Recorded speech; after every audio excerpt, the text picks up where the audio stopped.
Wars is presented by the Rippin Podcast Network. In this inaugural episode of Cardboard Wars, your hosts Ben Rippin and Kevin Rips explore Fleer's journey from a gum company to a card industry powerhouse. They also take listeners on a journey through the rich history of one of the most iconic basketball cards in sports history. Ben and Kevin share personal stories as they dive into the world of sports cards, bringing positive vibes and a passion for the hobby. So sit back and enjoy this episode of Cardboard Wars.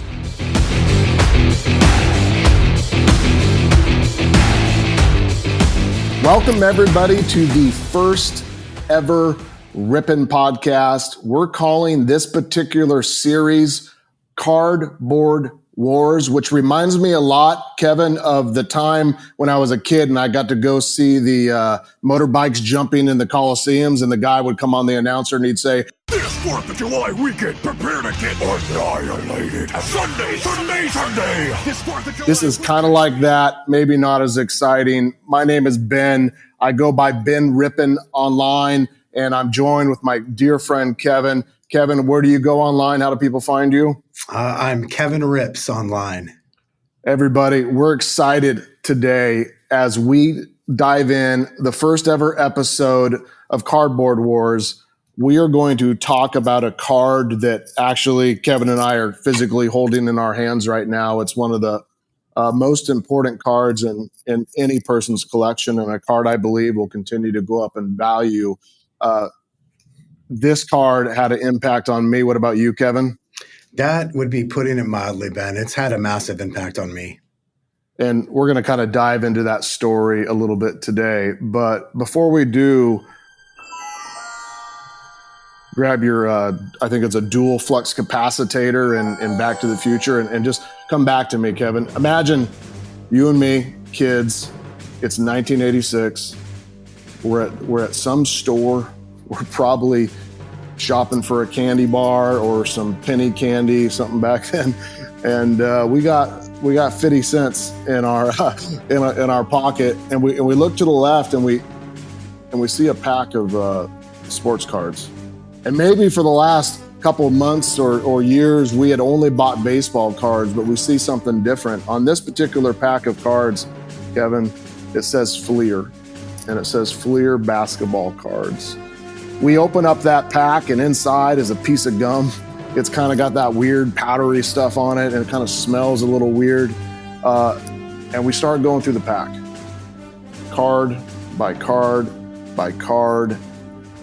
And we come across a card with a gentleman mid-air, mid-layup, looking right at the rim. It's Michael Jordan. And maybe we heard something on the news, or we heard our neighbors or our friends say something about him, but most people weren't really paying attention to Michael Jordan in 1986. But today there's an autographed version of a 1986 Fleer Michael Jordan, Kevin, that just sold, I think last month or the month before, for $2.5 million. It was a PSA 9 at the Jupiter auction. I sit back and I wonder, how does a 40-cent pack of cards become such a cultural figure in the hobby and a financial change for whoever still owns one? And what does it take to create something like this Jordan card that kind of changes an entire hobby? Yeah, that's the wild part, Ben, is like, if it's actually 1986, nobody saw this coming. Like, that card was, granted, Michael Jordan was an up-and-comer, but it was really just another card, right? But as we know now, it sparked a revolution. I mean, we don't even call him Michael Jordan. We call him MJ. The guy won 6 titles. He won 5 MVPs. He is known as the GOAT. It's not even debatable. This is the guy, and this is the card of the guy.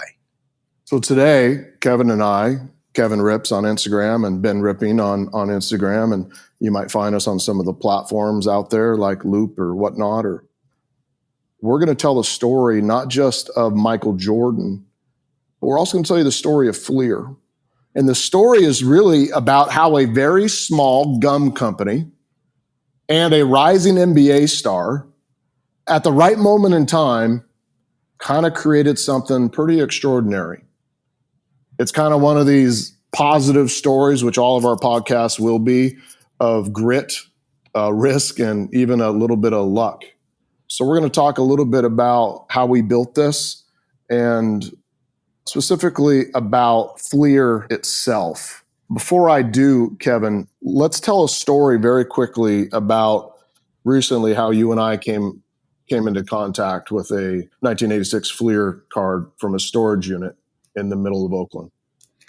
Yeah, this is one of my favorite stories, Ben, as you know. And man, I was telling somebody about this yesterday, and I get goosebumps when I talk about this. But my uncle collected sports cards from, call it 1970 to 1995, so for a very long time. And he stopped at some point, like I said, around 95. He's the whole reason I ever got into sports card collecting. When I was a kid, I thought it was so cool, and I thought his collection was so cool. And he always told me, when I'm gone, these cards are yours. You can have them. You're the only person in the family that also appreciates cards the way I do. And, when you're a kid and you hear that stuff, you don't really know. But a couple of years ago, my grandfather had passed away, my uncle's father, and he pulled me to the side and he said, "Hey, listen, I've been thinking about this. The cards are yours. Like I've always told you, they're yours. But I've changed my mind. I don't want you to wait till I'm dead. I want you to come get them now because you're actually going to enjoy them." And I mean, it took me a minute to tell if he was serious or not, but sure enough, I made plans. I told you about it, and you said, if you need someone to help, let me know. And sure enough, I did. So it wasn't but probably 5-6 months ago, I hopped on an airplane. I went back to Northern California to visit some family. And then the next morning, you showed up and I showed up at a U-Haul place. We rented a truck and went to actually a couple different storage facilities to pick up my uncle's collection of cards that took him 25 years to accumulate. And one of those cards was this 1986 Fleer Michael Jordan, which is, this is the card of all cards in basketball, in my opinion. And I never knew if I would actually own one of these. And so to be able to take that home, I remember that card wrote up front with you and I, if you remember. I do. And it basically hasn't left me since. We're going to tell the story of you and I bringing that to Chicago and getting it graded at the end of the show. But everybody, we moved millions of sports cards in a U-Haul, and we drove all night back to Arizona where Kevin Rips is located. And we went through and found an amazing amount of cards. But let's not digress. Let's go even further back in time. It is 1885. And Kevin, a gentleman named Frank Fleer in Philadelphia, kind of home of the cheesesteaks, you know what I mean? And also Rocky. Frank, though, was not a boxer and he wasn't making cheesesteaks. He was a confectioner. He made candy, my type of guy, actually. Kind of have a sweet tooth. And he was dreaming about making something cool that kids would love. And by 1906, Frank was tinkering with a bubble gum formula called Blibber Blubber, which maybe wasn't the best marketing name, Kevin. It was a little too sticky. It kind of flopped. But, every bad idea can lead into a good idea. Because in 1928, what is that, 22 years later, an employee named Walter cracked the code with a new product called Double Bubble. And it was the first commercial bubble gum that was pink. And if you think about gum today, Kevin, it's got to be like 80% of all gum currently is pink. And this is why. Because it was the only color of dye in the entire lab, and Walter grabbed it and he dyed the first packages of gum pink, and gum is still pink today, whatever, 100 years later, because of that one decision of having the only color. That was Fleer as a company way back then. Which is crazy. Ben, I even have a pair of shoes that has a little pink spot on the bottom to signify I've stepped on a piece of bubble gum. That's how important this has become in the culture. Like double bubble was huge. Kids were blowing bubbles. I mean, let's face it, it's still happening. My kids are still blowing bubbles in the back seat. Fleer was onto something, but they also weren't content with just having this new rage of bubblegum. So they started slipping baseball cards into their candies as early as like 1923. And when you fast forward a little bit to like the 50s and 60s, all of a sudden they can't stop. Like they want to be all in on sports cards. I'm talking about football. I'm talking about non-sports cards as well. In fact, you and I saw a few of them at the West Coast show not too long ago of the Three Stooges. Yeah. I thought those were pretty cool. I mean, they had Ben cards or dad joke cards, actually. I think they called them monster laughs back then with groaners like, hey, what do you call a dinosaur that brushes its teeth? What, Kevin? Tell me. A velociraptor.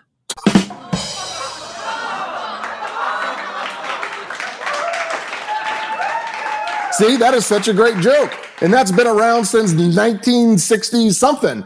Oh my gosh, everybody. The podcast is going to get better, I promise. I love this history. Fleer's getting scrappy. They have a whole bunch of energy, but not all business is easy. It starts getting tough.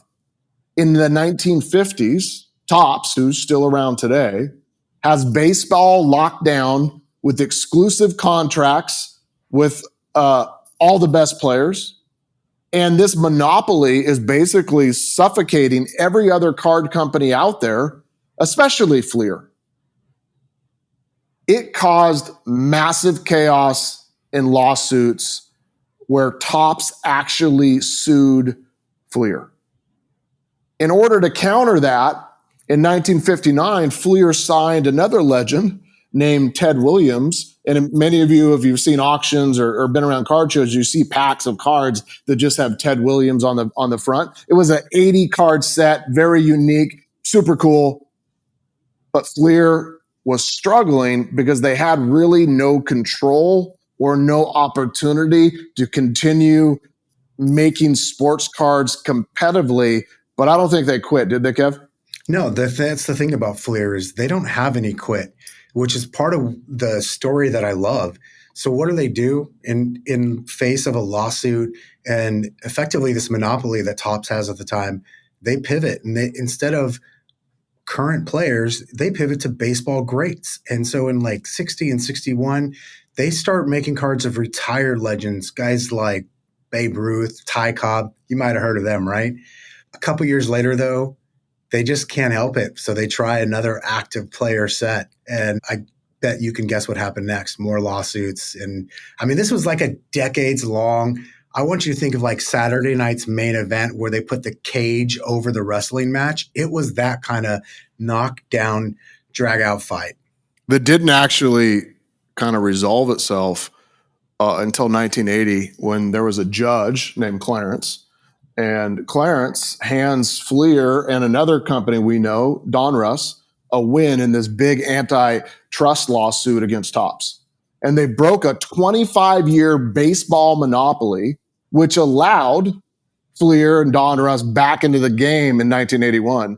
Again, another partial ruling in Topps' favor kind of forced Fleer to start including things like stickers in their packs instead of gum, so it wasn't an exact competition with Topps. It was a compromise, but it was showing that Fleer was willing to pivot and willing to do something about it. And that's what they did. Like they saw that, hey, there is an opening here. So they put their eyes on basketball. Topps, for whatever reason, had bailed on NBA cards after 81, 82, and they left a gap, which meant no new cards for these stars that were truly finally putting the NBA on the map with stars like Magic Johnson, Larry Bird, Dr. J, so many more that we could name. So Fleer sees that gap, and in 86, they drop a set. It's only 132 cards, but it's also got 11 stickers, which we cannot forget to talk about. Not a crazy print run either, though. We don't have exact numbers, but it's estimated that there was only about 250,000 copies of each card, which when you break that down is something like 6,500 cases. That was a really small amount for that era. And so what's really cool is from 86 to 88, Fleer's like the only major player when it comes to NBA basketball cards. Yeah, think about it, Kevin. NBA Finals in 1986 drew just 13 million viewers. That's half of today's numbers. Basketball cards were this little niche, somewhat of a gamble, but Fleer finally had a bet that paid off. A sealed box from that set in 2022, I think sold for over $1 million. You can buy them now. I've seen it auction for 125, 150, 175,000.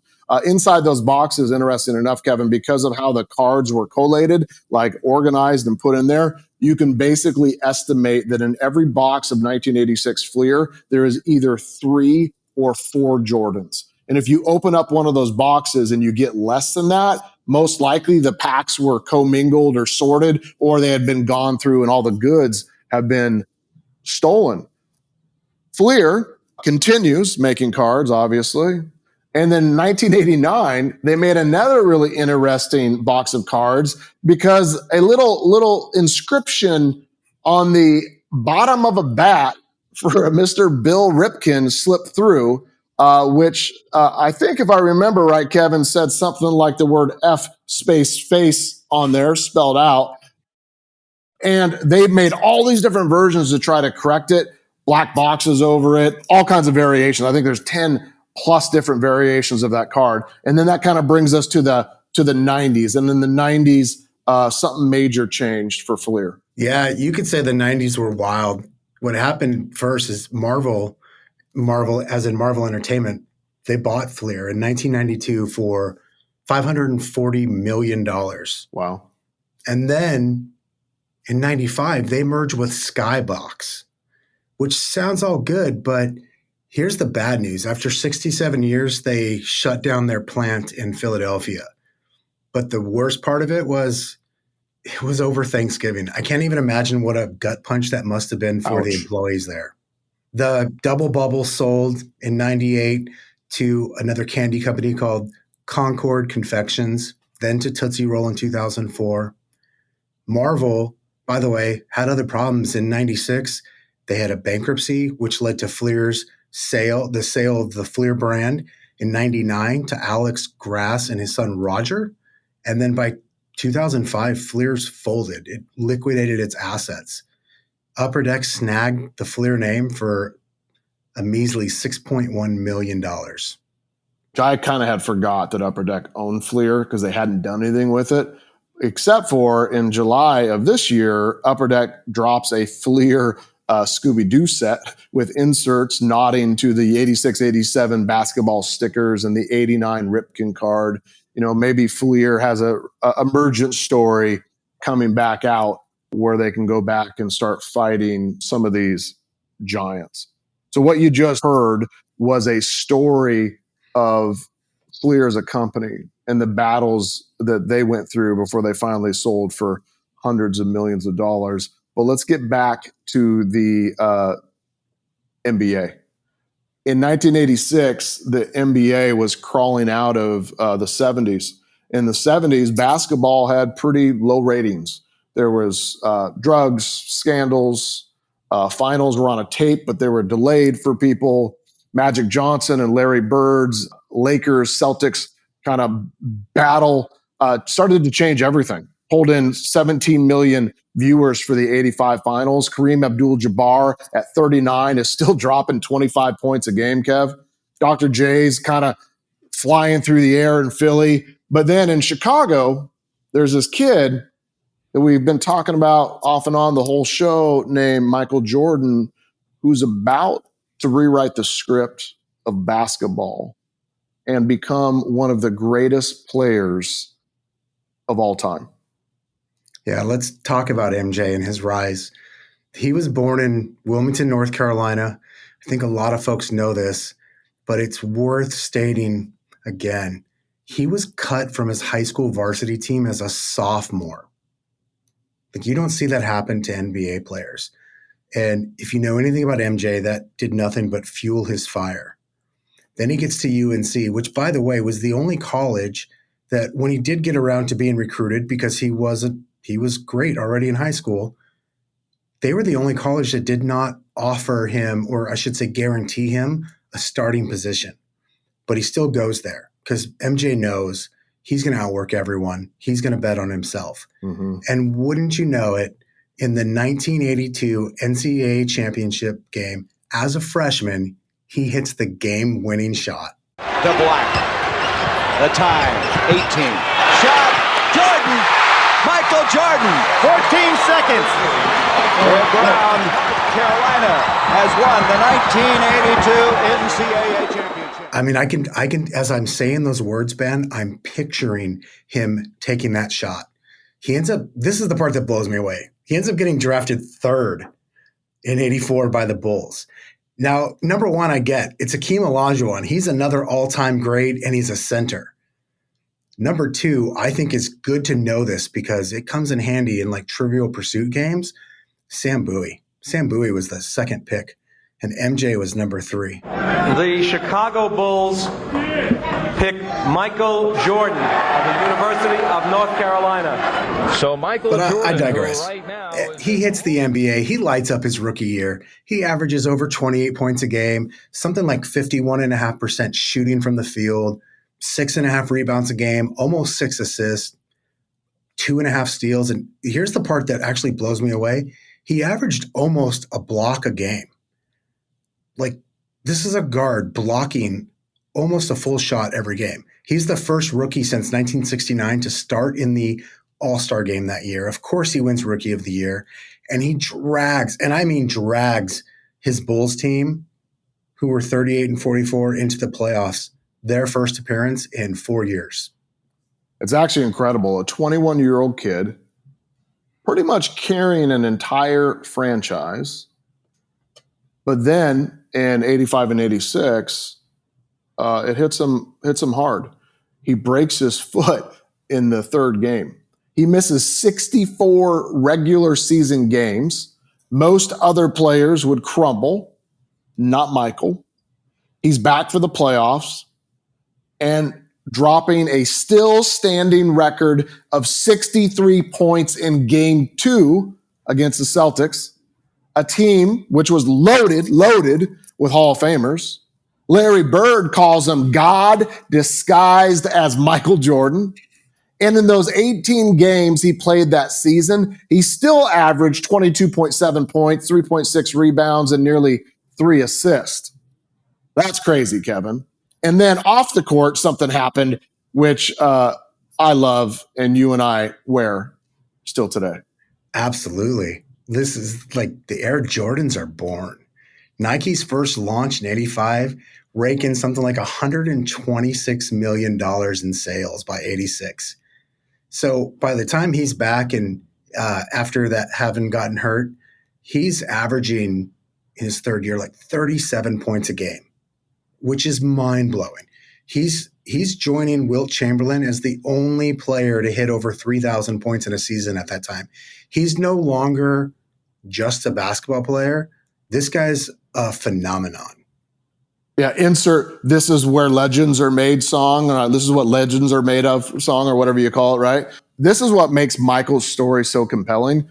It's not just stats, though his career 30.1 points per game is still the highest ever. It's this kind of hunger inside of him. He goes on to win 6 championships in the 90s, 5 MVPs, 6 finals MVPs, 10 scoring titles, 3 steals titles, Defensive Player of the Year in 88, 14 All-Star nods, 11 All-NBA teams. He's inducted into the Hall of Fame in 2009, owns the Charlotte Hornets until selling in 23, co-owns a racing team in NASCAR, which I think is pretty awesome. And in May of 25, recently, Kev, he joins NBC as a special NBA broadcaster, contributing for the 25-26 season. And he's done all that, which is insane. It really is. The 86 season ends with the Lakers beating the Celtics 4-2 for their 4th title in the 80s. Magic's the MVP. He's averaging 23.9 points, 12.2 assists.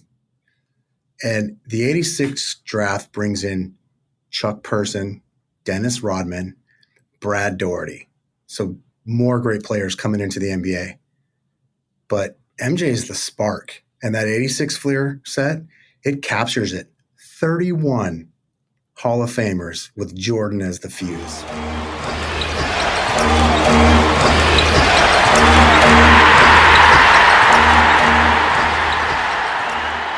So Fleer has this moment in their hands in 1986 to kind of take over the hobby. This 132 card set that you mentioned, Kevin, is filled with powerhouses. We have Charles Barkley, Karl Malone, Clyde Drexler, Dominique Wilkins, who was leading the league at 30.3 points, barely edging out MJ's 28.2 that year. Joe Dumars, Chris Mullin, James Worthy, and veterans like Magic, Bird, Kareem, Dr. J, 31 Hall of Famers were nearly a quarter of the set. But the set wasn't just that. There was 11 stickers, and you cannot sleep on these stickers, Ben. I mean, you had MJ sticker, right? You also had Bird, and you had Barkley. Like, kids slap these stickers on notebooks, which I laugh at today thinking of. But then again, I know I did some stuff like that as a kid, right? These cards, if you can get a Jordan sticker in a PSA 10, it's hit as high as six figures. I mean, think about that. I think you said at the beginning of this episode, packs were like 40 cents, which in today's, money is really still only like $1.10. So kids were trading them for like candy. And of course, they stuck a few of them in their bike spokes.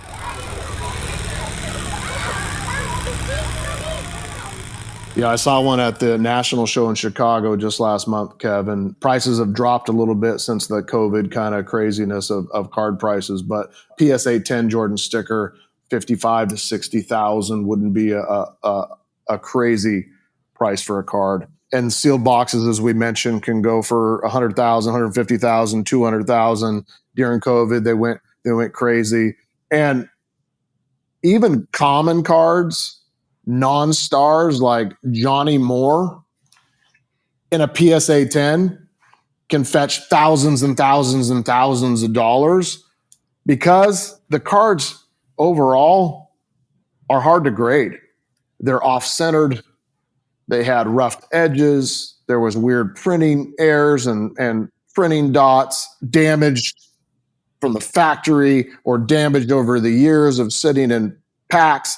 PSAs graded, I think, 33,000 Jordans, which is card number 57, but only 300 and something have got a Gem Mint 10. And a Gem Mint 10 Jordan right now, in the low end for a low visual kind of appearance of a Jordan PSA 10 is probably 180 to 200,000.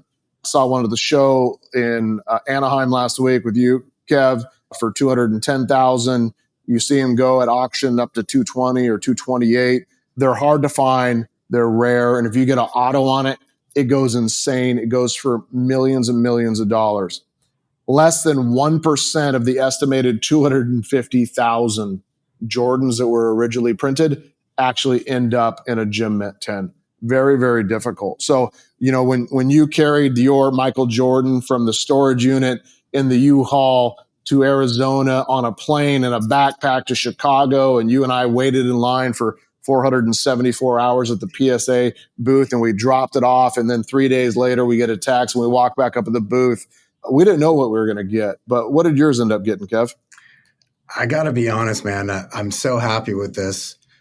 I was hoping for a 7, Ben.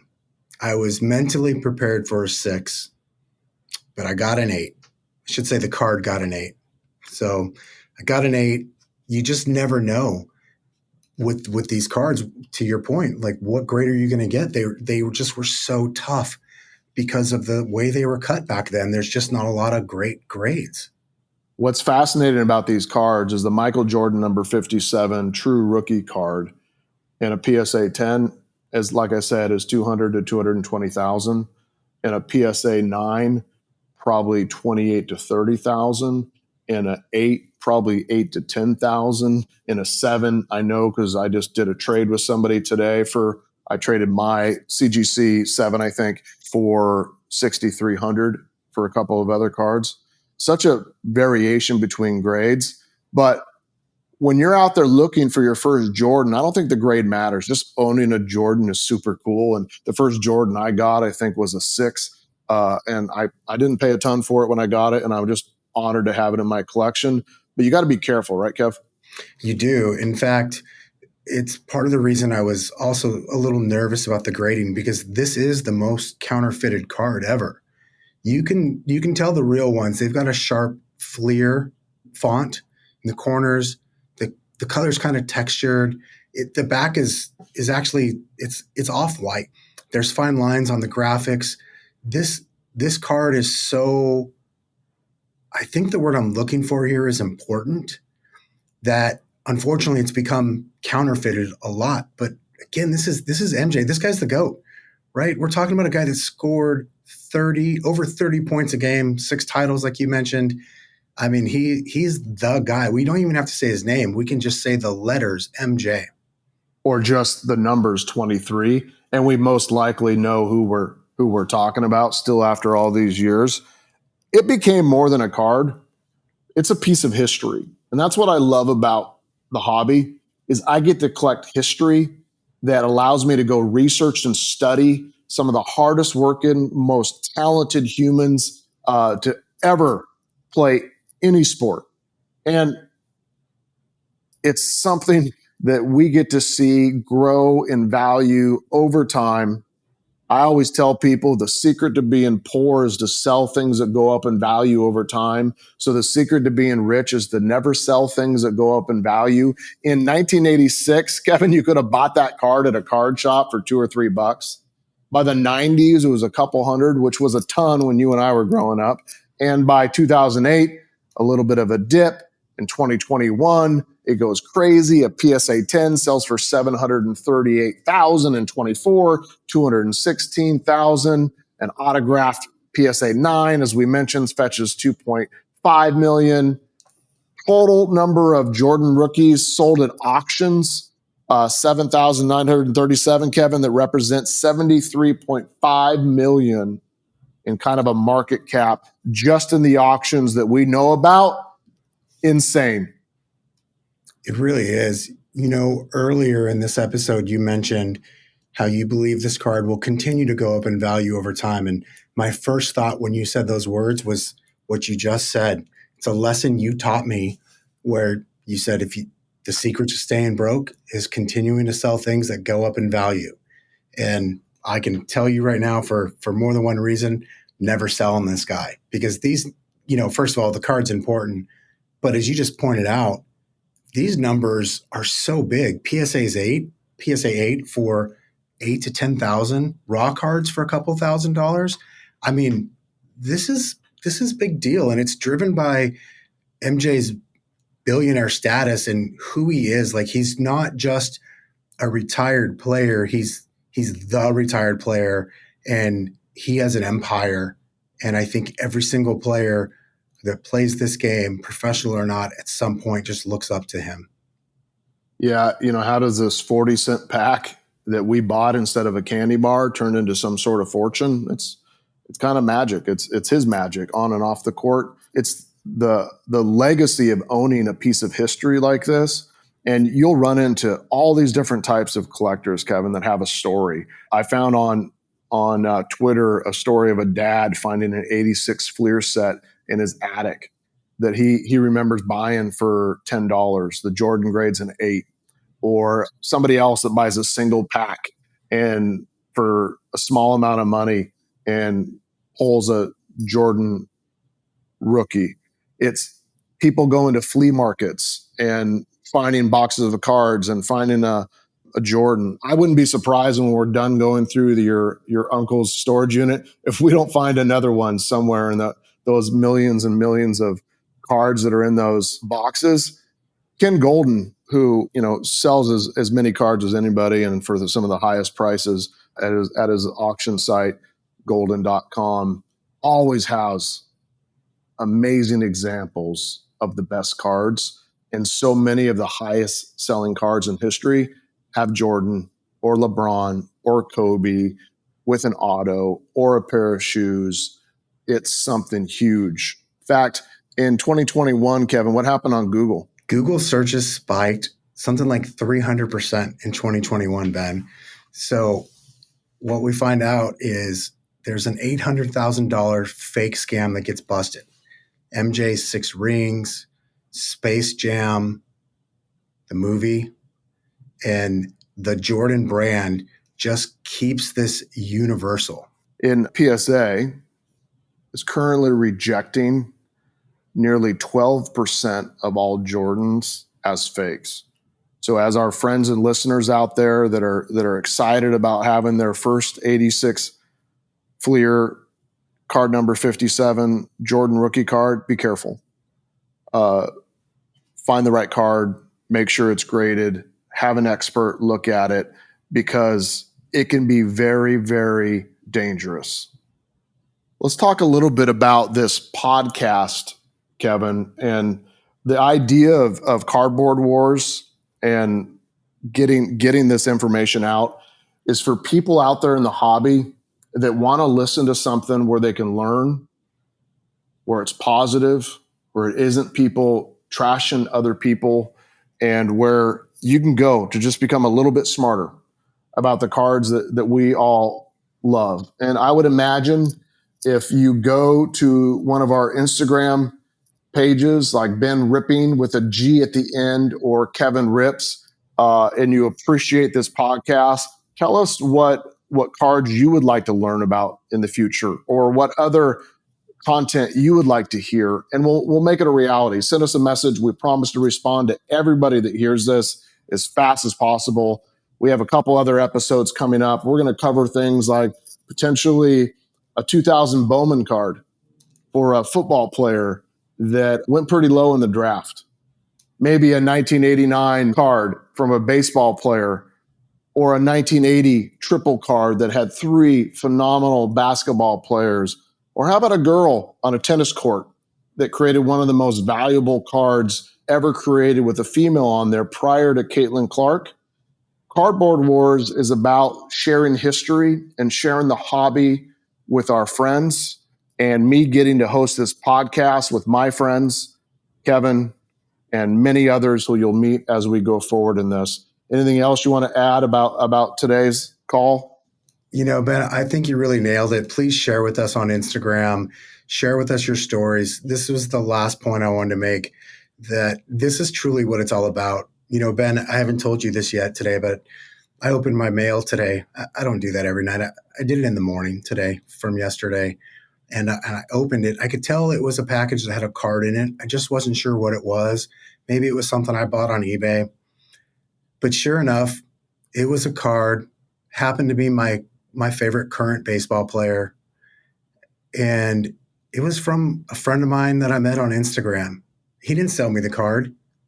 He sent me the card because he knows how much I love Clayton Kershaw and the Los Angeles Dodgers. So he found a really cool one in his collection, dropped it in a top loader, protected it, and mailed it to me just because he knew I'd appreciate it. And there are so many cool stories, whether it's about that or about what you and I talked about today in this iconic card that I think just brings people together, and what is the very best thing this hobby does. Yeah. I hope you enjoyed learning about Fleer, kind of from bubblegum to one of the most iconic cards in all of history. I hope you enjoyed learning a little bit more about Jordan, or just refreshing your memory and hearing a little bit about the card, and a card that I love. And I'm currently in the process of collecting the Jordan sticker 1 through 10 and the Jordan rookie card PSA 1 through 10. And I can't wait to share on Instagram when that set gets complete, and to share with all of you. Keep ripping. Check us out on the socials, and we'll see you on the next podcast. Thanks for listening to Cardboard Wars on the Rippin Podcast Network. Don't forget to leave a rating and review. Check out rippin.com to get connected to what we have coming up, and find us on Instagram at Ben Ripping or at Kevin Rips. Let us know what you would like to hear about on a future episode of Cardboard Wars. Until next time, keep ripping.